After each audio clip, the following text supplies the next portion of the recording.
c'est toujours un plaisir de vous retrouver pour votre émission La Tribune des Éditos, ce grand rendez-vous de votre télévision True TV pour décrypter, analyser et parcourir l'actualité nationale et internationale à travers les commentaires et analyses des différents médias. Pour cette tribune, il sera question de la sortie du parquet militaire sur le dossier INATA, affaire 400 millions et surfacturation. La problématique des services et tarifs des sociétés de téléphonie mobile sera également abordée.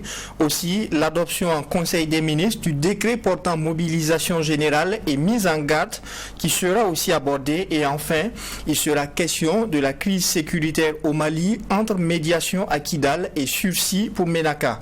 Pour décrypter ces différentes actualités, je suis accompagné par 4 professionnels des médias. Nous avons Ousmane Paré, journaliste indépendant.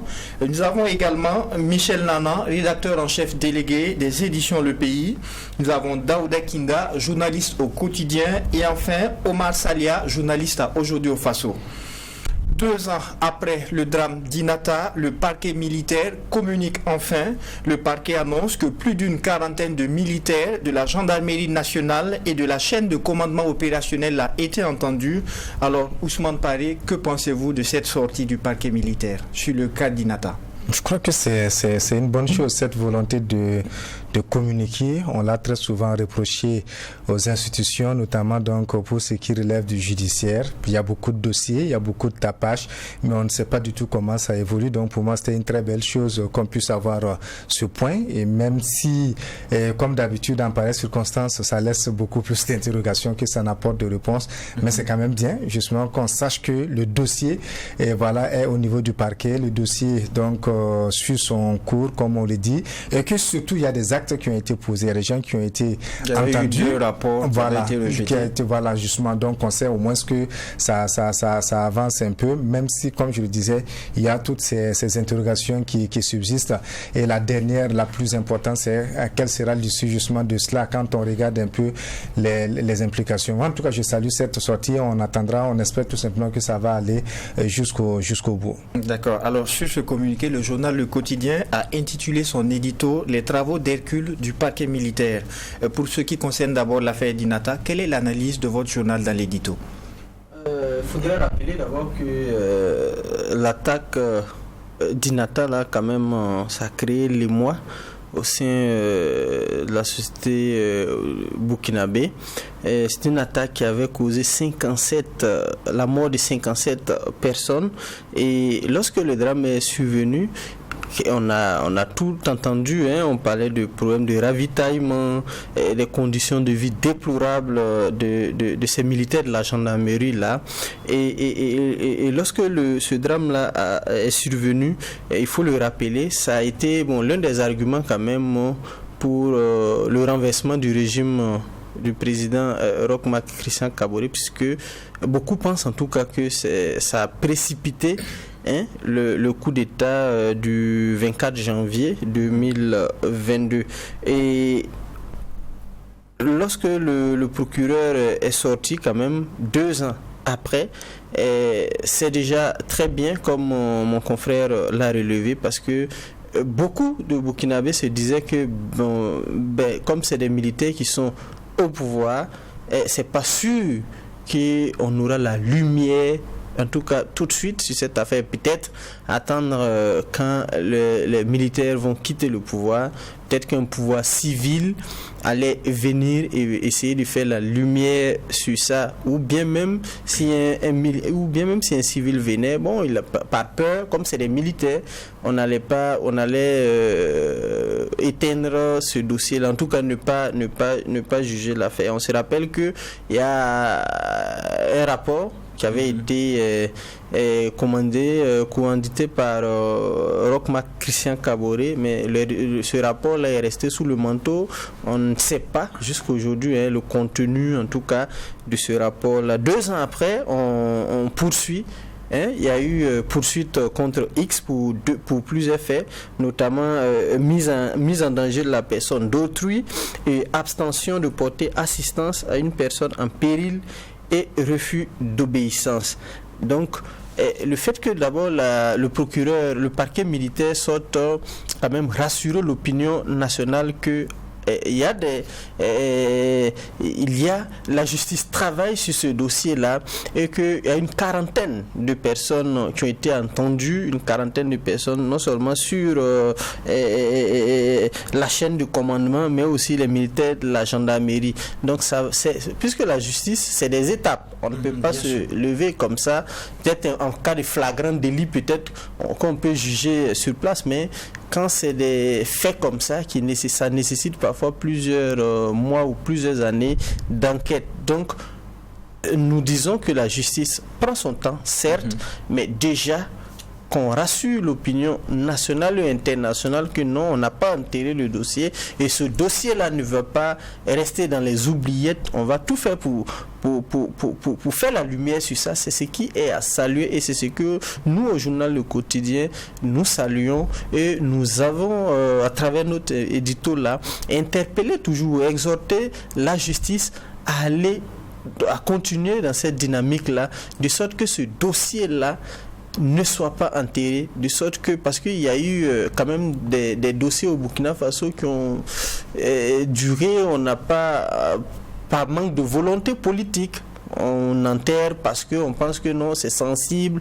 ou ça va créer des frustrations, ou tout ça, mais forcément, lorsqu'un drame de cette nature-là survient, c'est toujours mieux de faire la lumière sur ça, montrer aux Burkinabés qu'est-ce qui s'est réellement passé, qu'est-ce qui a fait qu'on en est arrivé là et qu'est-ce qu'il faut faire désormais pour rectifier le tir afin qu'un drame de cette nature-là ne se reproduise plus. D'accord. Alors, Michel Nana, c'est un dossier qui a quand même fait couler beaucoup d'encre. Il le disait tout à l'heure, il y a eu 2 rapports qui avaient été rejetés sur Roch Christian Kaboré. Aujourd'hui, avec ce communiqué du parquet militaire, on apprend qu'une quarantaine de personnes ont été attendues. Qu'est-ce que vous en pensez? Je ne sais pas si je peux dire que je pense ce que je pense de cette situation. Je constate seulement que d'abord le parquet militaire fait comprendre que c'est par souci de transparence qu'il communique. Et les deux, je retiens que au regard du contenu de ce communiqué là, c'est un point d'étape que le parquet fait par rapport à la gestion de ce dossier là. Il faut se rappeler effectivement que l'affaire d'Inata est un boulet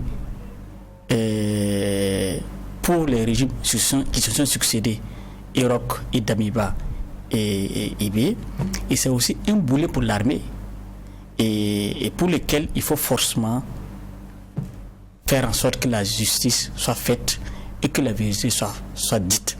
C'est très important parce que cela permettrait de relancer la machine quand on parle de combattre la mauvaise gouvernance, quand on parle de la refondation de l'État, parce qu'on ne peut pas s'attaquer à la mauvaise gestion, à la mauvaise gouvernance dans le pays, en oubliant que au sein de l'armée, il y a ces dossiers-là qu'il faut gérer. Voilà. Pour pouvoir taper les autres, il faut que l'armée aussi, à son niveau, puisse faire la lumière sur sur ces dossiers pour lesquels sa responsabilité est en grande partie engagée. D'accord. Alors, Omar Salia, au niveau du parquet militaire, on annonce que l'instruction se poursuit pour une manifestation de la vérité. Comment est-ce que vous l'avez apprécié au niveau d'aujourd'hui au Faso? Je pense que c'est pas trop tard.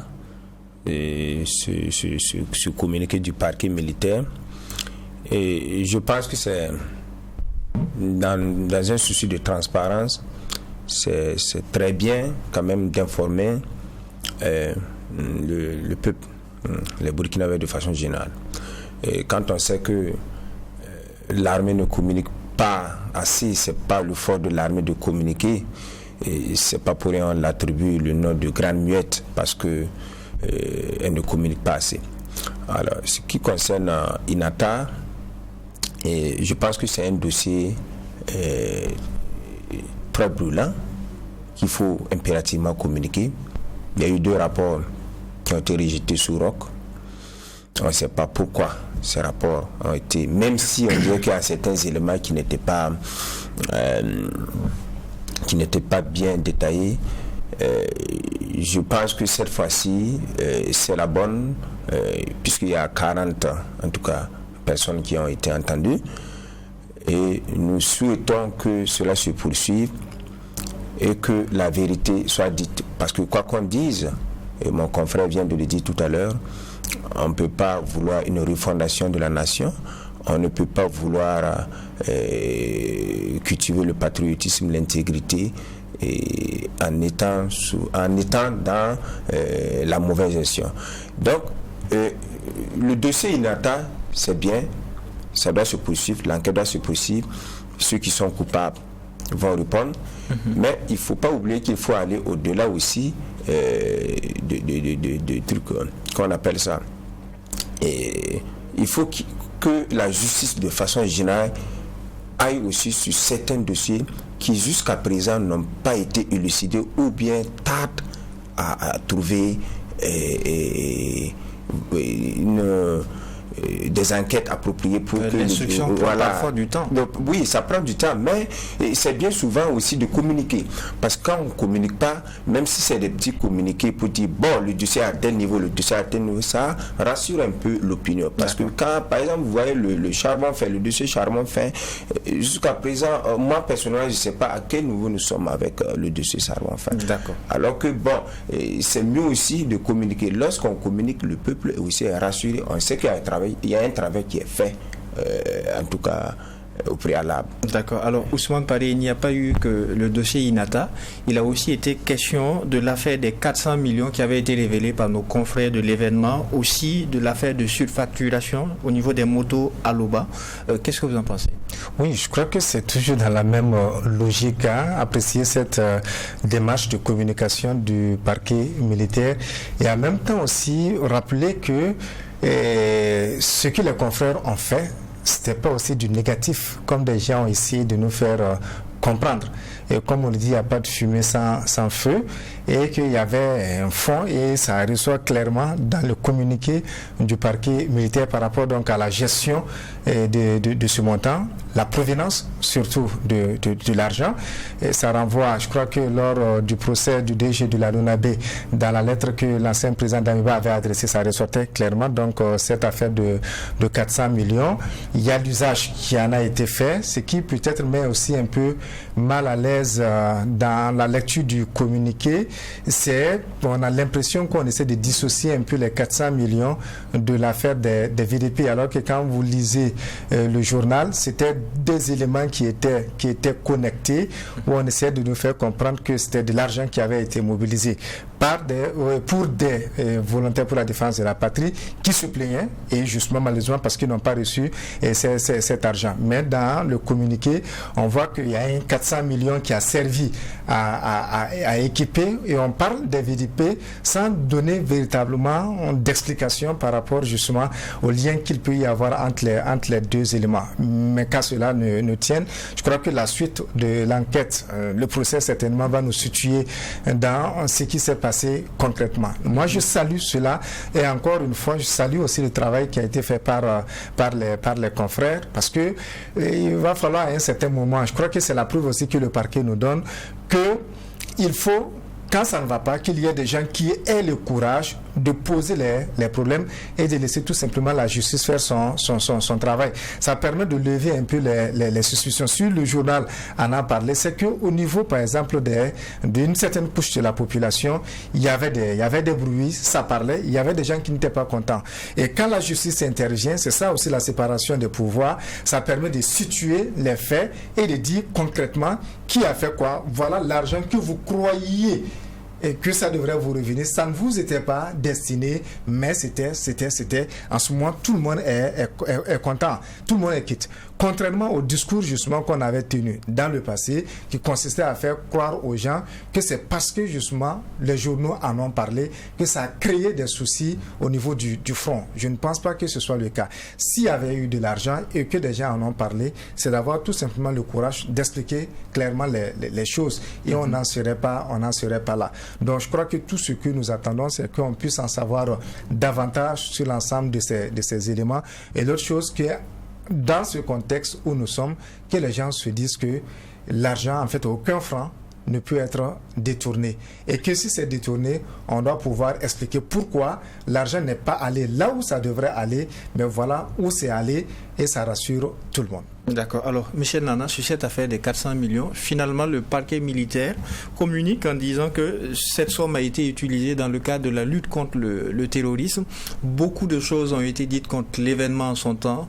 Aujourd'hui, est-ce que ça leur donne raison finalement? Je ne peux pas dire que ça donne raison à nos confrères, mais ça donne des éléments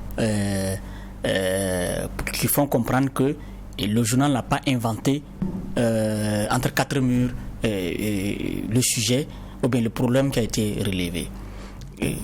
J'estime que l'une des raisons de l'enlisement de la situation sécuritaire, c'est la mauvaise gestion des ressources, qu'elles soient financières, qu'elles soient humaines. Et l'affaire des 400 millions et la surfacturation indiquent que dans cette guerre, nous n'avons pas toujours utilisé à bon escient l'argent mobilisé pour lutter contre le terrorisme. C'est l'explication et c'est le fait que je retiens. Et que désormais, pour pouvoir repartir sur de bonnes bases, pour pouvoir lutter contre le terrorisme, il faut que d'abord, à notre niveau, nous puissions établir les critères de gestion de façon transparente des ressources, qu'elles soient financières et humaines. Et pour cela, je pense qu'il faut féliciter la justice militaire pour le travail qui a battu, tout en espérant que d'abord ces deux affaires-là, ces deux affaires vont faire réfléchir ceux qui avaient l'intention de commettre les mêmes actes. Et que, secondo, une fois pour toutes, que ceux qui mobilisent, ceux qui contribuent à l'effort de guerre auront la certitude que désormais l'argent qu'on prend à leur niveau là, ce n'est pas pour aller grossir, ce n'est pas pour faire de l'économie de guerre au profit de certaines personnes, c'est surtout pour que la République puisse retrouver sa quiétude et la paix. D'accord. Alors Daouda Kinda, vous dites dans votre édito que malgré les cris d'orfraie des contempteurs et autres récriminations, la justice fait un travail remarquable. Justement, parce qu'en réalité, comme je l'avais relevé tantôt, beaucoup estimaient en tout cas que ce soit l'affaire d'Inata ou l'affaire des surfacturations ou encore cette affaire de détournement de 400 millions, beaucoup pensaient que justice n'allait jamais se faire.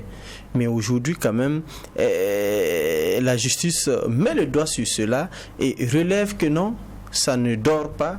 Nous travaillons là-dessus et que nécessairement justice va se faire. Et si je prends par exemple le cas de cette affaire de 400 millions, mais qu'est-ce qu'on n'a pas entendu? Regardez même comment est-ce que certaines personnes ont voulu opposer nos confrères de l'événement à la vindicte populaire ou opposer et des personnalités politiques, les autorités, ont voulu jeter en pâture nos confrères de l'événement. Et cette sortie du procureur là quand même vient attester que cette affaire de 400 millions est réelle. Il y a 400 millions en tout cas. Ils n'ont pas inventé le montant, l'information n'a pas été inventée, mais c'est la justice qui va venir dire est-ce que véritablement un capitaine à détourner l'argent ou est-ce que véritablement l'argent a été utilisé à bon escient. Moi, ce qui me réjouit dans ça, c'est que forcément, demain, si quelqu'un avait des velléités, par exemple, de détourner de l'argent, il va réfléchir par deux fois avant d'agir parce qu'il sait que non seulement les journalistes sont là, ils font leur travail malgré les pressions de part et d'autre. Les journalistes sont là, ils continuent de faire leur travail, ils vont toujours révéler les affaires louches et si c'est avéré en tout cas, ils vont le faire. Mais la justice aussi est là et la justice va faire son travail. Si un journal donne une information qui n'est pas avérée, il y a des instances qui sont là, habilitées en tout cas à réguler, habilitées à interpeller et même on peut faire la lumière sur cela. Regardez cette affaire de surfacturation. On ne peut pas comprendre que dans une dynamique que tout le monde... qu'on a engagé quand même à recouvrer en tout cas l'intégrité du territoire burkinabé, ce qui nécessite un certain nombre de moyens et les Burkinabés sont en train de se sacrifier pour permettre aux autorités, pour permettre à l'État d'avoir les reins solides pour s'armer convenablement, pour que ce soit en matériel roulant ou aérien quand même, qu'on puisse disposer des fonds nécessaires. Et pas plus tard que, en tout cas dans la semaine, vous voyez que même à l'Assemblée, on a adopté un décret de loi là pour permettre octroyer une garantie souveraine à une banque pour nous permettre quand même d'acquérir un certain nombre de moyens. Ce sont des sacrifices. Et quand tu vois ça et tu te rends compte qu'il y a des gens qui se permettent quand même de surfacturer des engins, de surfacturer. C'est pas la première fois, hein. C'est des trucs qui existent et il est nécessaire quand même qu'on mette le doigt sur ça et puis bon, que ça prenne fin, quoi. Mais justement sur cette affaire de surfacturation, le parquet militaire annonce que 2 personnes ont été mises en détention préventive. Est-ce que là aussi il ne faudrait pas saluer Omar Saleh? Oui, tout à fait. Et je pense même si les enquêtes continuent, on ira à plus de 2 personnes même. Parce qu'ils disent que 2 personnes pour le moment. Je suppose que pour le moment, on a 2 personnes. Voilà. Et si on creuse un peu plus loin, on va trouver que le nombre va doubler ou bien peut-être tripler. Alors, vous savez, le problème de ce pays, c'est qu'il y a des gens qui veulent toujours s'enrichir et au moment où vraiment les gens, le pays est en train de chercher des pistes, des voies et moyens pour sortir dans la situation où nous sommes actuellement. Nous sommes en guerre. Si vous vous rappelez, sur ce même plateau, j'avais dit que mobiliser 7 milliards en moins de 2 mois, j'ai dit c'est peu. Alors, je pense que Serge a eu un rire moqueur à mon regard. Mais en fait, c'est tout ça. Vous voyez, c'est pas qu'il n'y a pas des gens qui sont capables de financer la guerre. Nous avons des milliardaires dans ce pays. Nous avons des bonnes volontés dans ce pays. Mais si, moi je suis assis, j'entends que il y a 400 millions, il y a un flou autour de ça. Un journal qui est là depuis longtemps, qui révèle des trucs et on dit que ce journal n'a pas dit ça, voilà la vérité. Bon, l'opinion aussi constate. Ce sont des enquêtes qu'on ne veut pas polémiquer là-dessus, mais nous écrivons pour qui? C'est pour l'opinion. L'opinion aussi a son jugement par rapport aux faits. Il y a ce que le journal a écrit, il y a ce que les enquêtes ont révélé. Bref, nous ne voulons pas polémiquer sur les enquêtes en cours, mais il faut savoir aussi que la presse est là aussi pour soulever certaines choses qui se font, mais les gens ne prêtent pas attention. Et j'ai toujours dit, qu'est-ce que ça fait à l'opinion quand on dit tel journal a révélé des scandales et des détournements de fonds dans tel ministère?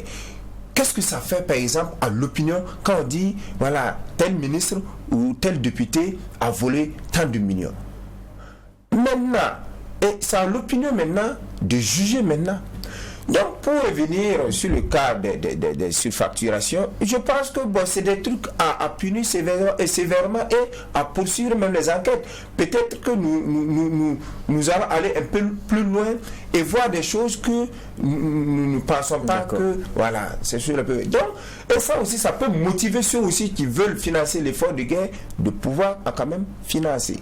Si on ne condamne pas ça, vraiment je pense que nous aurons du mal vraiment à financer notre guerre. Et il faut sachez-le, actuellement cette guerre est financée à 80% par les Burkinabés, par l'État burkinabé. Bon, entre griffiens, l'effort de guerre. Sortez-vous ces chiffres 80%? Non, quand je dis 80%, je vais voir la mobilisation générale. Je n'ai pas dit que c'est un chiffre qui a été étudié. Non, quand je dis je vois la mobilisation populaire, je vois comment les gens se mobilisent. Et pas plus tard qu'hier, je vois les commerçants de Sankayare qui sont allés remettre 1 million pour l'effort de guerre. En fait, c'est ça, je veux dire, tout le monde est dans cette dynamique d'aller et d'accompagner cette transition pour aller, voilà. D'accord, vous avez été compris. Nous sommes pris par le temps. Nous passons au deuxième sujet enrôlé pour cette tribune. La problématique des services et tarifs des sociétés de téléphonie mobile se pose aujourd'hui avec acuité. Sur la question, le journal Le Quotidien estime à travers un édito qu'il est temps de rectifier le tir. Oui, vous voyez que cette affaire des tarifs des tarifs des data, des communications au Burkina Faso, ça fait grand bruit actuellement. C'est suite à ce qui s'est passé en Côte d'Ivoire, parce qu'en Côte d'Ivoire aussi un député a osé critiquer les tarifs des données mobiles et de communication qui coûtent extrêmement cher, en tout cas là-bas. Et au Burkina, les consommateurs ont voulu se sont engagés dans la même dynamique. Ils ont critiqué ces tarifs-là qui, selon eux, coûtent cher. Vous savez, on dit souvent que le client est roi. Et ce roi-là, il doit être servi de la plus belle des façons. On veut la qualité et souvent aussi, on veut à un coût quand même réduit. Voilà. C'est pas parce que le coût est moindre qu'il ne faut pas offrir des services de qualité. La qualité de nos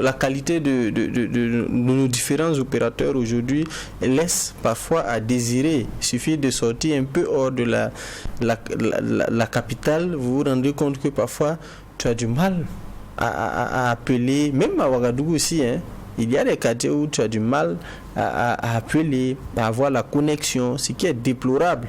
Et ce qui est critiqué aussi par certains utilisateurs, c'est que le fait que, par exemple, que tu achètes par exemple des mégas pour une durée de validité vraiment très limitée. Pourtant, quand tu vas par exemple acheter ta pâte dentifrice, on ne te dit pas par exemple, si tu finis pas d'utiliser ta pâte dentifrice là, dans 2 jours, bon, tu nous retournes la pâte dentifrice. Non, tu as acheté un service, on doit te rendre ce service là avec de la plus belle quand même, de la plus belle des façons. Et au-delà même des sociétés de téléphonie, il est critiqué même d'autres services qui coûtent aussi très cher. C'est pourquoi nous interpellons quand même les autorités à prendre leurs responsabilités, faire en sorte quand même que il y ait non seulement la qualité et le coût là soit quand même à la hauteur de la bourse des Burkinabés, parce que je disais tantôt que par rapport par exemple à la qualité, j'ai pris le cas par exemple de la connexion du réseau, mais il y a aussi d'autres services. Bon, par exemple, beaucoup ont décrié par exemple au niveau de l'ONEA qui sont dans certains quartiers mais qui n'arrivent pas, le robinet, l'eau ne coule pas à flot comme il se veut, par rapport à l'électricité, il y a des délestages et tout ça. Et aussi, nous mettons quand même un doigt sur les facturations. Est-ce que le Burkinabé, le consommateur, on a la Ligue des consommateurs et d'autres associations de consommateurs, est-ce qu'ils sont parfois consultés lorsqu'on veut fixer les prix des différents services? Lorsque aux 20h de la télévision nationale, il est fait que par exemple pour les téléphonies, les opérateurs sont libres de fixer les prix comme ils veulent. C'est ce que dit la loi. Nous pensons que ce n'est pas juste. Nous pensons qu'on doit quand même revoir ces dispositions-là, faire en sorte quand même que les consommateurs soient associés aux prises de décision, surtout la facturation, pour permettre quand même que ça ne soit pas au-delà des moyens du citoyen lambda. D'accord. Alors, Ousmane Pari a tout de même une loi portant réglementation générale des réseaux et services de communication au Burkina qui oblige même ces sociétés de téléphonie mobile à être regardantes sur les qualités de service. Pourtant, entre ce que dit la loi et la réalité que vivent les populations, il y a tout de même un fossé. Comment vous comprenez une telle situation? Non, c'est lié tout simplement au silence de la population. Vous savez que tant que vous ne regardez pas, tant que vous n'exigez pas, donc ça fonctionne toujours comme ça. C'est aussi bien valable pour les entreprises que pour la société de façon globale. Tantôt on parlait de l'État. Et s'il n'y a pas de menace, donc il n'y a pas d'exigence de résultats. Donc des fois on est amené à mieux faire, soit il y a la concurrence, soit il y a une certaine pression, etc. C'est au regard de ces facteurs. Mais s'il n'y a rien de tout cela, donc on continue de fonctionner comme on veut. Et vous savez que ces sociétés aussi au Burkina particulièrement ont beaucoup de poids. Ça peut s'expliquer par aussi les taxes qui sont payés, mais aussi par un certain nombre d'accords qui ne sont pas peut-être étalés sur la place publique, qui ferme un peu la gueule, entre guillemets, donc au pouvoir, donc qui à un certain moment ne peut pas du tout négocier certaines choses.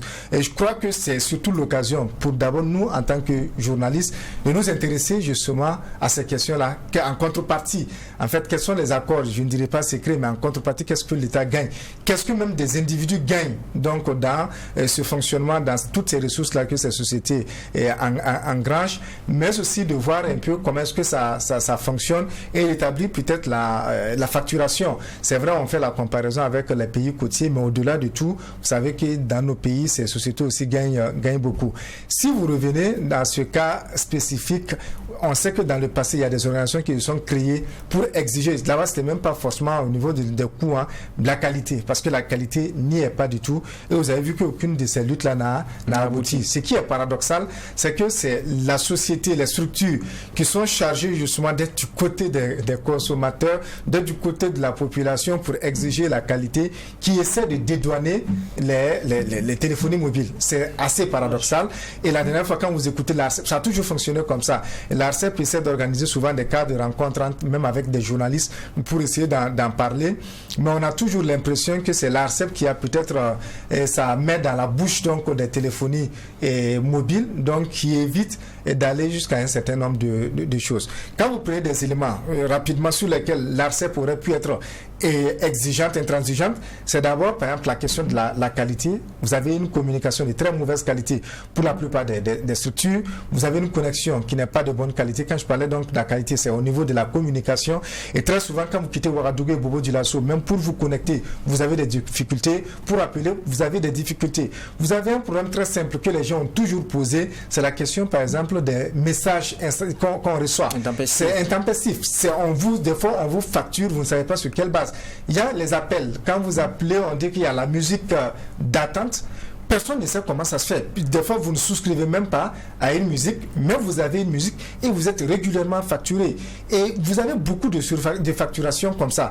Des choses auxquelles vous n'avez pas du tout souscrites. Et à la fin du mois, ou de façon plus ou moins régulière, vous êtes facturé. Sans revenir sur souvent même la durée des appels, les secondes qu'on vous vole. Mais vous n'avez pas d'éléments matériels peut-être pour justifier. Alors que ça, l'ARCEP a les moyens techniques de pouvoir travailler sur ces questions-là et de pouvoir répondre aux aspirations, par exemple, de la population. Malheureusement, ce n'est pas fait.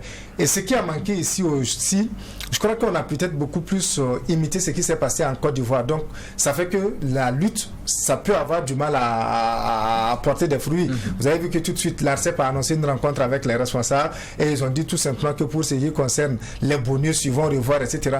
Mais pour le fond, il n'y a pas eu de traitement. Moi, je pense qu'il est temps qu'au niveau des consommateurs, les gens puissent s'organiser. Pas forcément dans une structure formelle, parce que le formel, ça ne va jamais donner. Il suffit que les gens s'organisent en association. Je suis désolé de le dire. On va rencontrer 2-3 personnes, on sait tous comment ça se passe. Où est-ce que vous placez la Ligue des consommateurs qui est Mais vous savez comment la Ligue des consommateurs fonctionne. Je ne vais pas entrer dans les détails et vous pouvez organiser un plateau peut-être pour discuter de tout cela. Il y a des choses qui sont faites, mais il y a malheureusement beaucoup de choses qui ne sont pas faites. Sous le principe, ou bien le principe du mécénat, ou d'autres moyens sont utilisés malheureusement pour taire beaucoup de personnes qui auraient pu faire avancer beaucoup de dossiers. Malheureusement, quand les gens commencent à parler et que les sociétés se sentent peut-être plus ou moins menacées, il y a des rencontres qui sont organisées, il y a des moyens d'influence qui sont mises en œuvre et voilà, vous savez, il y a beaucoup d'influenceurs qui sont là, il y a des gens qui sont payés pour faire la propagande sur les réseaux sociaux, il y a des gens qui sont payés pour ne pas critiquer, il y a des gens qui sont payés pour se taire, etc. Donc ça fait que c'est difficile qu'on puisse avancer sur ces questions. Je crois qu'il y a eu un moment où des gens sont même allés en justice, malheureusement ça n'a pas abouti, mais je crois que c'est de trouver d'autres moyens de pression sur ces sociétés afin qu'on puisse vraiment avancer sur l'ensemble de ces questions-là. D'accord, alors Michel Lana, le Burkina, c'est quand même plus de 24 millions d'abonnés au niveau de la téléphonie mobile. Pourtant, la qualité du service et même les tarifs, ça laisse à désirer. Ça laisse à désirer parce que nous sommes dans un État qui laisse faire. Je vais rappeler deux choses. La première chose, vous parlez des ligues de consommateurs tout de suite. Je crois qu'il y a quelques mois de cela, il y a une structure qui a entrepris de rencontrer les téléphonies pour se plaindre de la qualité des services. Mais cette structure n'a pas été soutenue. Même à l'intérieur de cette structure, que je ne vais pas nommer, mais il y a eu des courants. Et ça, c'est un premier problème, un premier fait. Deuxième fait, je me rappelle qu'avant la fin d'année, l'ARCEP avait fait injonction aux téléphonies, les avait amendés du moins par rapport à la qualité, à la mauvaise qualité de service-là. Il leur avait été demandé de points certain nombre de montants. Nous sommes combien? Nous sommes 5 ici et nous travaillons dans les médias. Est-ce qu'un d'entre nous a entendu parler de la suite qui a été donnée à cette correspondance, à cette injonction de l'ARCEP par rapport à comment on appelle ça, aux amendes financières qui ont été imposées et demandées aux sociétés mobiles pour leur mauvaise qualité en termes de services? Personne. Et depuis plusieurs années, je crois qu'il y a régulièrement cette sanction pécuniaire sur les téléphonies par rapport, parce que les services sont de mauvaise qualité. Mais j'ai l'impression, ou du moins on constate aujourd'hui, que c'est devenu une culture qu'au Burkina Faso on sert entre guillemets de la merde aux consommateurs. Moi je pense que notre problème c'est de ne pas mettre l'homme grand H au bout de l'échelle. Les sociétés mobiles, comme d'autres sociétés, disent qu'elles sont citoyennes. Et quand on est citoyen, quand on est société citoyenne, on doit faire en sorte que le service qu'on offre là, que ça ne soit pas vraiment uniquement pour faire des affaires, mais que ce service-là permette à la population de mieux vivre. Aujourd'hui, tu t'arrêtes à Dakar, tu appelles à Ouagadougou, ou bien à Abidjan, tu appelles à Ouagadougou. C'est plus facile que de rester à Ouaga et puis essayer de joindre des gens à l'extérieur. Pour quelles raisons? Je pense que pour des raisons que mon ami Paris a citées, et raison de manque de transparence, raison de manque de volonté, on a permis pas seulement aux sociétés mobiles, même à d'autres entreprises de marcher sur les consommateurs comme ils veulent. D'accord. Et comme je l'ai dit, dans un pays où effectivement on permet, c'est devenu la jungle, c'est le plus fort qui règne, dans un pays comme ça, on ne peut pas faire l'économie des drames qu'on vit. Pour construire une société nouvelle, moi je pense qu'il faut se remettre en cause que ces entreprises-là, on ne leur demande pas de ne pas faire des affaires. On leur demande, tout en faisant vos affaires, permettez à nous de vivre dignement des services que nous vous payons. D'accord. Alors très rapidement, Omar Salia, que pensez-vous de ce débat qui se mène au niveau de la qualité des services et les tarifs au sein des sociétés de téléphonie mobile? Bon, je pense que les confrères ont longuement épiloré sur ça. Qu'est-ce que je vais ajouter encore? Juste dire que, bon, quand un pays laisse souvent ce genre de choses passer, ça devient coutume maintenant, que ce soit au niveau des téléphonies mobiles, que ce soit au niveau de l'alimentation, que ce soit au niveau, en tout cas presque dans toutes les couches sociales, il y a ce genre de trucs, parce que tout simplement on laisse faire. La loi dit que les tarifs sont fixés, je me rappelle bien, les tarifs sont fixés librement par les opérateurs de téléphonie mobile. Mais je pense que je reproche quand même à l'ARCEP 2 ou 3 choses.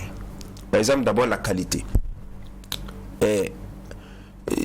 C'est pas généralement moi le problème c'est pas forcément le coût qui m'intéresse, mais au moins qu'il y ait la qualité. Regardez un peu, tu as 50-40 km de Ouaga, souvent tu n'as pas de réseau. N'en parlons pas de l'internet ou quoi que ce soit. Et tout le monde regarde. Et ce n'est pas maintenant, depuis longtemps. comme Paris vient de le dire, c'est parce qu'en Côte d'Ivoire, ça commence à s'agiter là-bas. Il ne faut pas oublier qu'avec l'insécurité, il y a des zones où il y a des pylônes qui ont été détruites et tout. Oui, je sais, oui, tout à fait. Mais bien avant ça, rappelez-vous, même avant sous Blaise même, il y avait ce genre de problème. Qu'on le dise tout. Moi, à Sapui, à côté, tu es là-bas, il y a certains villages pas loin de Sapui, tu n'as pas le réseau. Voilà, moi je suis de Léo. Quand tu pars à Léo, à 5 km avant d'arriver à Léo, tu peux pas, il y a certains réseaux là-bas, tu peux pas appeler. Voilà, parce que tout simplement, alors que c'est à quelques 150, 160 km. Alors, dans ce petit pays où on a ce genre de trucs. Donc, pour revenir un peu sur les tarifications. Très rapidement. Vous savez que c'est depuis la Côte d'Ivoire, je peux dire que c'est depuis la Côte d'Ivoire, comme nous on a l'art de copier, on prend les prix de la Côte d'Ivoire, on met ici, on prend pour nous, on plaque. Bon, je pense qu'il ne faut pas mener le combat par procuration, comme j'aime à le dire. Voilà, il ne faut pas qu'on soit instrumentalisé par un groupe de personnes ou bien par qui que ce soit pour quelqu'un qui a peut-être une dent qui veut défier la concurrence, mais quoi, pour quand même. Non, vous savez, le combat doit être populaire. Le combat doit être de façon générale. Tout le monde est d'accord pour dire que ça, bon, il faut qu'on regarde ça. N'est-ce pas ce qui se fait actuellement? Oui, non, mais ce qui se fait actuellement, c'est quoi? Vous avez dit tantôt ici, il y a combien de personnes qui utilisent le téléphone? Il y a combien de personnes qui sont sur les réseaux sociaux? Qui sont les leaders là? Qui sont ceux qui font le combat? Ce sont les mêmes là, quand il y avait affaire de canettes au bouffe là, ce sont les mêmes là qui sont là encore. On va pas rentrer dans d'autres débats. Non, oui, on ne veut pas trop polémiquer sur ça. Vous savez, je pense que tout ça, c'est l'État qui doit rectifier le tir. C'est l'ARCEP qui doit quand même essayer de revoir la qualité. C'est l'ARCEP qui doit quand même avoir quand même... C'est l'ARCEP qui a le maître mot dans cette histoire. D'accord, on permet une réaction, juste quelques secondes. Je vais dire quand même, il faut saluer le fait que depuis quelques jours que la branca a commencé, et il faut saluer le fait que la CEP et les sociétés mobiles aient eu l'idée de se rencontrer et de chercher à trouver les solutions, solutions idoines. Il faut les encourager à ce que les plaintes des clients, des consommateurs, les récriminations et les difficultés que rencontrent les consommateurs, que ces difficultés-là soient aplanies. Voilà. D'accord. Voilà. On ne pas faire des affaires, mais quand même, il faut permettre aux Burkinabés de vivre dignement en apportant des solutions aux problèmes qu'ils posent. Troisième sujet pour cette tribune, les dés ont finalement été jetés pour le décret portant mobilisation générale et mise en garde. Il a été adopté en Conseil des ministres le 13 avril. On en sait un peu plus sur le champ d'application de ce décret. Qu'est-ce que vous pensez de son adoption, Ousmane Paris, finalement? Et vous allez me permettre une petite parenthèse, parce que tout de suite on parlait du parquet militaire dont on appréciait la communication. Vous savez qu'on parle de ce décret. Est-ce que vous avez jusqu'à présent vu une communication du gouvernement autour de ça pour nous dire c'est quoi la mobilisation générale, c'est quoi en fait ce décret, quel est le contenu?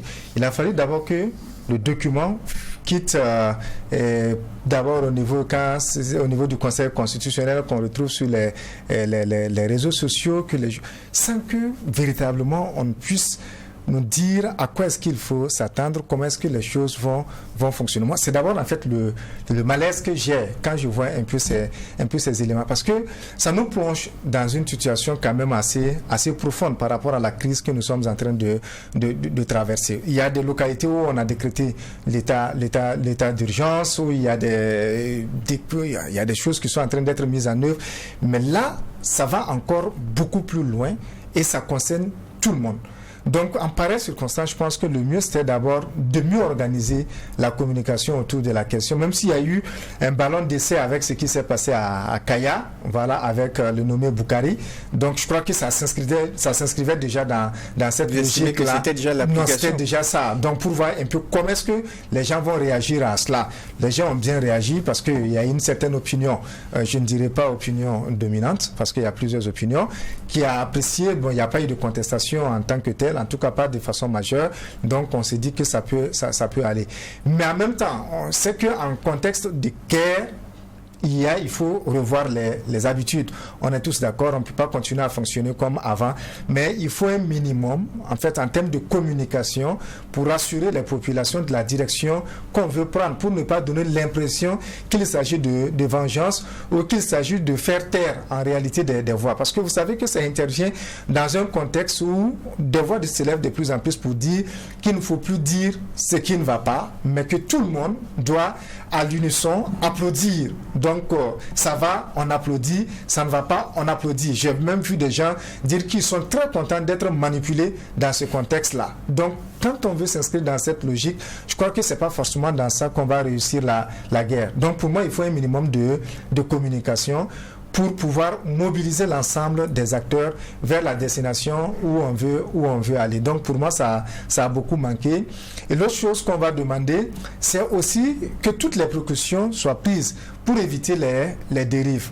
Encore une fois, il y a des voix qui se lèvent pour dire qu'il n'y a pas de guerre propre, mais il ne faut pas que la guerre soit trop sale. Parce qu'une guerre sale, il faut imaginer ce qui pourrait advenir après. D'autant plus que de plus en plus, il y a des informations qui remontent comme quoi ce qu'on a vécu de 83 à 87 sous la Révolution, il y a certaines de ces pratiques qui sont en train de ressurgir avec des gens qu'on a mobilisés qui profitent de certaines occasions pour régler des comptes. Donc il va falloir qu'on puisse prendre toutes les précautions pour en sortir. Donc pour moi, le plus important, c'est les organisations de défense des droits humains qui doivent être beaucoup plus alertes sur ces questions. C'est aussi au gouvernement de prendre toutes les précautions pour que ces mesures puissent nous faire avancer dans la lutte contre le terrorisme plutôt que ça nous enfonce davantage dans d'autres considérations qui vont nous créer beaucoup plus de problèmes. D'accord. Alors, Michel Nana, dans ce décret qui a été adopté en Conseil des ministres, on parle du droit d'appel à l'emploi de la défense à titre individuel ou collectif et même du droit de requérir les personnes, les biens et les services. Qu'est-ce que vous en pensez? Non, je pense que c'est une prérogative présidentielle lui conférée par la Constitution. Et si le président est arrivé à initier à activer ces leviers-là constitutionnels, c'est peut-être l'estime que les conditions sont réunies. Effectivement, quand on lit l'avis du Conseil constitutionnel en la matière, le Conseil constitutionnel a estimé que les conditions sont réunies pour que le président là active ces leviers-là. Maintenant, ce qu'il faut attendre, ce sont les implications sur la vie des citoyens. Et pour le moment, on ne fait que dans la littérature, nous ne faisons que lire ce que le gouvernement a donné comme information, a donné comme commentaire. Maintenant, il faut passer à une autre étape. Et cette étape, c'est de façon opérationnelle.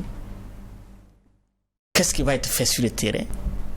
Michel a soulevé des craintes. Et de quelle manière? Moi, d'abord, je ne vais pas dans le sens des craintes parce que je trouve que c'est trop tôt. On peut avoir des interrogations, mais il faut qu'on nous clarifie sur comment les choses-là fonctionnent. Parce que c'est la première fois, en tout cas pour nous autres générations, c'est la première fois qu'on est confronté à ces deux dispositions-là, la mise en garde et puis la mobilisation générale. Et on est en droit de nous inquiéter par rapport à l'opérationnalisation effectivement de ces dispositions-là, parce que chacun s'est dit que voilà, on peut arriver à la maison la nuit et puis t'enlever pour aller faire quelque chose, mais je crois qu'il revient au gouvernement dans les prochains jours là de clarifier et de faire comprendre aux gens la portée de la démarche qu'elle vient de prendre et la portée et les objectifs, parce que l'objectif est déjà connu, il dit que c'est pour la survie de la nation, donc tout le monde, globalement, tout le monde sait à quoi s'attendre, mais sur le plan opérationnel, il faut expliquer aux gens et les intéresser, faire en sorte tout le monde puisse converger dans le même sens, parce que si on ne comprend pas, c'est difficile de pouvoir défendre quelque chose. Voilà. Déjà, parce que ce n'est pas seulement ceux qui sont de la ville, même ceux qui sont en campagne, il faut que tout le monde puisse être dans le même sens, avoir la même compréhension. D'accord. Voilà. Il nous reste 5 minutes d'émission. On aborde le 4e sujet pour cette tribune, crise sécuritaire au Mali, entre médiation à Kidal et sursis pour Ménaka. Pour ce qui est des tensions entre Kidal et Bamako, les Nations Unies tentent une médiation. Et au niveau des éditions Le Pays, l'on s'interroge déjà sur les chances de succès de cette médiation. Bien entendu, on se rappelle du survol de Kidal le 5 avril dernier par des avions de chasse de l'armée malienne. Et c'est ce survol de l'aviation qui a exacerbé les tensions et créant un affrontement entre Bamako et Kidal. Et je crois que ceux qui sont parties prenantes de l'accord d'Alger ont vite compris qu'il faut intervenir rapidement avant que les choses ne se détériorent. Et c'est là qu'effectivement la médiation internationale s'est invitée. Et on se demande effectivement dans quelle mesure cette médiation-là peut arriver à faire en sorte que les protagonistes, ça veut dire les Bamako et Kidal, comment ils peuvent arriver à ce qu'ils convergent parce qu'ils parlent le même langage. Sinon, si on laisse se rentrer dedans, je crois que ni du côté de Bamako, ni du côté de Kidal, chaque personne ne sera gagnant. D'accord. Et justement, on reste toujours avec vous. Pendant qu'on parle de médiation à Kidal, la région de Ménaka, elle retient son souffle. Elle retient son souffle parce que les groupes armés terroristes ont pris des localités autour. Et effectivement, les habitants de Ménaka craignent que ces groupes armés ne déclenchent une action d'envergure sur la ville. Je crois que c'est l'autorité de Bamako qui est interpellée dans cette affaire. Et il faut se rappeler que depuis le départ de Barkhane qui était dans la zone, c'est devenu un peu un passoire. Qui peut permettre aux terroristes de foncer sur cette ville-là. Donc, il faut que le Bamako s'assume parce qu'il a célébré depuis quelques mois sa souveraineté retrouvée.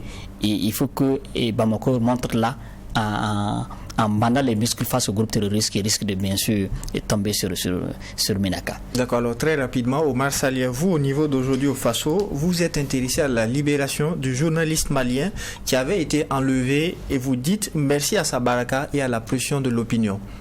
Oui, tout à fait, parce que on se rappelle bien avec Martinez Zogo, il n'a pas eu cette chance. Et quelques jours après son enlèvement, on l'a retrouvé dans des conditions très déplorables.